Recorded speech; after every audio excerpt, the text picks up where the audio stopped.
आपने भी सुना है कि हैदराबाद, दिल्ली और मेरठ जैसे शहरों में एसी ब्लास्ट हो रहे हैं।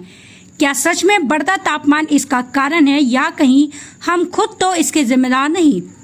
चलिए जानते हैं उन कारणों को जिनकी वजह से हर गर्मी में एसी ब्लास्ट के मामले बढ़ जाते हैं, और साथ ही जानेंगे तेज धूप में एसी से बाहर निकलते समय कौन सी जानलेवा गलतियां नहीं करनी चाहिए। हर साल गर्मियों में एसी फटने की खबरें आम हो जाती हैं, लेकिन क्या आपने कभी सोचा है कि एसी क्यों फटता है?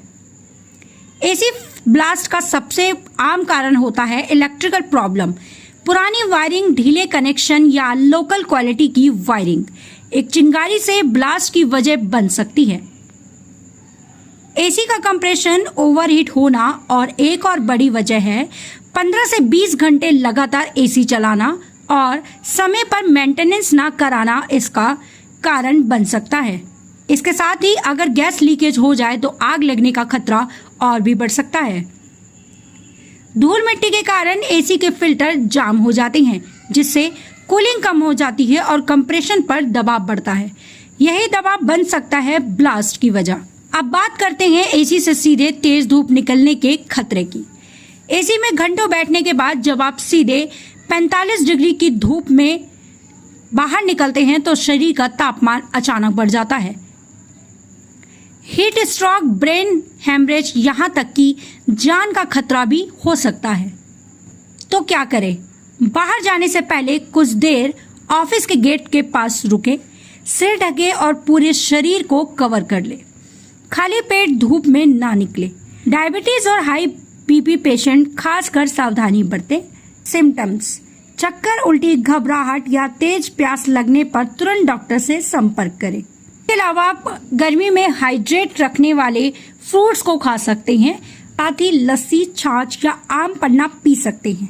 तो दोस्तों, गर्मी में सिर्फ ठंडी हवा ही जरूरी नहीं, सुरक्षा भी उतनी ही जरूरी है। एसी का सही इस्तेमाल करें, समय पर सर्विसिंग कराएं और सेहत का भी ख्याल रखें।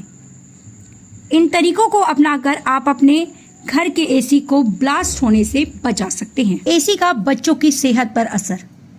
सकारात्मक असर: गर्मी और उमस से बच्चों को लू लगने या डिहाइड्रेशन से बचाया जा सकता है। नींद में सुधार: ठंडी और आरामदायक जगह में बच्चे बेहतर नींद लेते हैं, जो उनकी विकास प्रक्रियाओं के लिए जरूरी है। नकारात्मक प्रभाव: सर्दी जुकाम: लंबे समय तक एसी में रहने से बच्चों को सर्दी, नाकबंद या खांसी की शिकायत हो सकती है।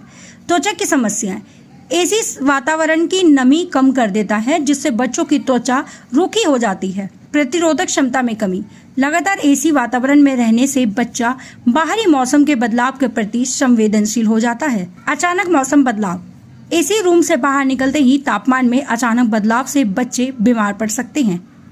उपाय: एसी का तापमान हमेशा 24 से 26 डिग्री सेल्सियस के बीच रखें। बच्चे के शरीर को पूरी तरह से ढक कर रखें। एसी की समय समय पर सफाई करवाएं ताकि धूल और बैक्टीरिया जमा न हो।